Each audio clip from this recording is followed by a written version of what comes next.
어떤 나라가요, 범죄 조직 하나를, 그것도 가문 전체를 사형시켜 버렸습니다. 그냥 뭐 소탕 작전을 한 게 아니고요. 말 그대로 법의 이름으로 목숨을 끊어버린 겁니다. 오늘 이 시간에는 중국이 도대체 왜 이렇게까지 극단적인 선택을 했는지 그 충격적인 사건의 속사정을 한번 깊숙이 파헤쳐 보겠습니다.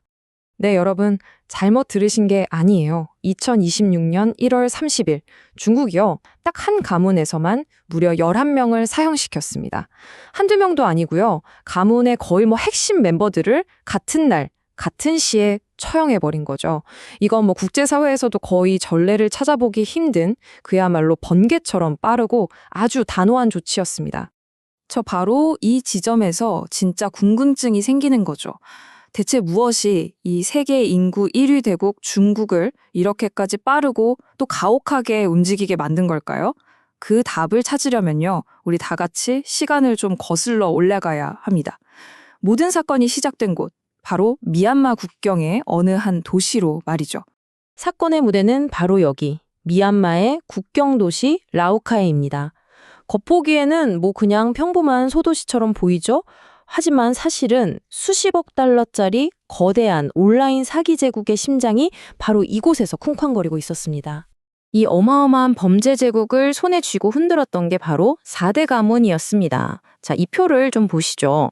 밍, 바오, 웨이, 그리고 류 가문. 바로 이들이에요. 중국의 철퇴가 얼마나 무서웠는지 그냥 한눈에 딱 들어오죠. 특히 저 민 가문은요, 말 그대로 멸종에 가까운 타격을 입었고요. 다른 가문들도 비슷한 운명을 피하지 못하고 있는 상황입니다. 아니, 그러면 이 사람들은 대체 어떻게 이런 절대 권력을 손에 쥐게 된 걸까요? 자, 이 타임라인을 쭉 따라가 보면 그 과정이 아주 선명하게 보입니다. 시작은 2009년이었어요. 미얀마 군부가 딱 뒤를 봐주면서 이 지역의 왕으로 군림하기 시작한 거죠. 심지어 2021년에는요, 미얀마 군부 최고 지도자한테 국가 발전에 기여했다면서 훈장까지 받습니다. 정말 무서울 게 없는 그야말로 무소불위의 권력이었죠. 하지만 2023년 10월, 이들의 철옹성을 한 방에 무너뜨릴 결정적인 사건이 터지고 맙니다. 이들이 쌓아올린 막대한 부는요, 바로 돼지 도살 사기라는 정말 이름만큼이나 끔찍한 수법에서 나왔습니다. 이게 뭐냐면 오랜 시간 공을 들여서 신뢰를 쌓아요. 그래서 상대방이 완전히 마음을 열면 그 피해자를 돼지라고 부르면서 전 재산을 투자하게 꼬드긴 다음에 한순간에 모든 걸 싹 빼앗아 도살해버리는 정말 악랄한 범죄입니다. 그리고 이들의 주된 사냥감이 바로 중국 본토에 있는 평범한 시민들이었어요. 근데 이게 그냥 돈만 뺏는 그런 수준이 아니었습니다. 큰 돈 벌게 해주겠다는 말에 속아서 수만 명의 중국인들이 이곳으로 끌려와서 감금됐고요. 고문이랑 폭행이 매일같이 벌어지는 정말 지옥 같은 곳에서 노예처럼 일해야만 했습니다. 이 사람들의 절규가 중국 소셜미디어를 막 뒤덮기 시작하면서 중국 정부도 더는 이 상황을 그냥 보고만 있을 수는 없게 된 거죠. 이렇게 서서히 쌓여가던 중국 대중의 분노가 마침내 폭발하고 정부가 이건 안 되겠다 하고 직접 칼을 빼들게 만든 바로 그 결정적인 사건이 있었습니다. 때는 2023년 10월 민 가문이 운영하던 악명 높은 사기시설, 이른바 와호장원에서 끔찍한 일이 벌어집니다. 탈출을 시도하던 중국인들이 경비원들에게 무참히 살해당한 거예요. 이건 그냥 단순 범죄가 아니었습니다. 이건 중국의 주권에 대한 정면 도전이었고 자국민을 보호하지 못했다는 치욕이 있죠. 한마디로 베이징이 절대로 용납할 수 없는 선을 넘어버린 사건이었습니다.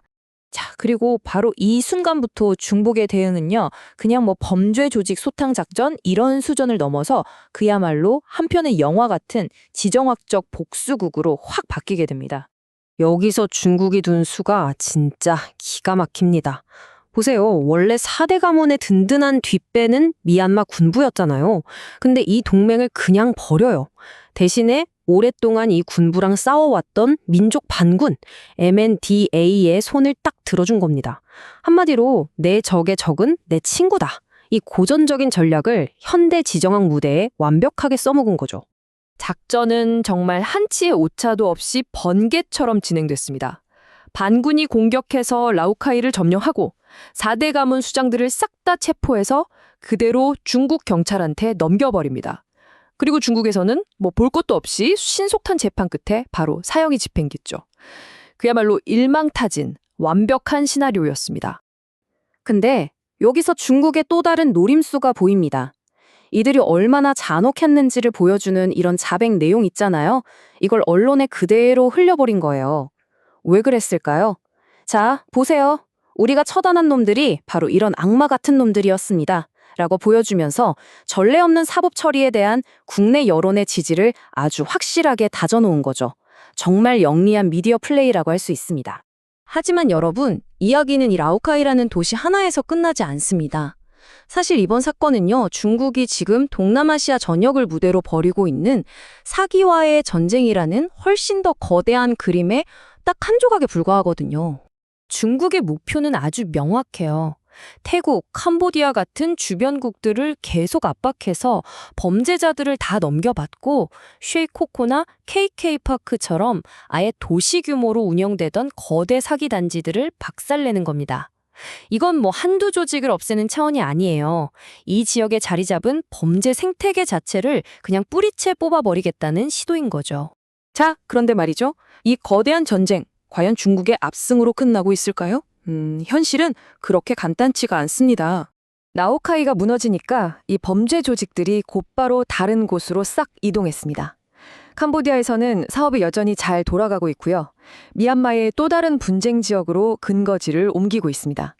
이 범죄 산업, 마치 신화에 나오는 히드라 같아요. 머리 하나를 잘라내면 그 자리에서 금세 다른 머리가 쑥 자라나는 거죠. 그래서 오늘 우리가 마지막으로 던져야 할 질문은 바로 이겁니다. 한 가문을 통째로 처형하고 도시 하나를 완전히 뒤엎는다고 해서 과연 이 수십억 달러짜리 거대한 범죄 산업이 정말로 사라질 수 있을까?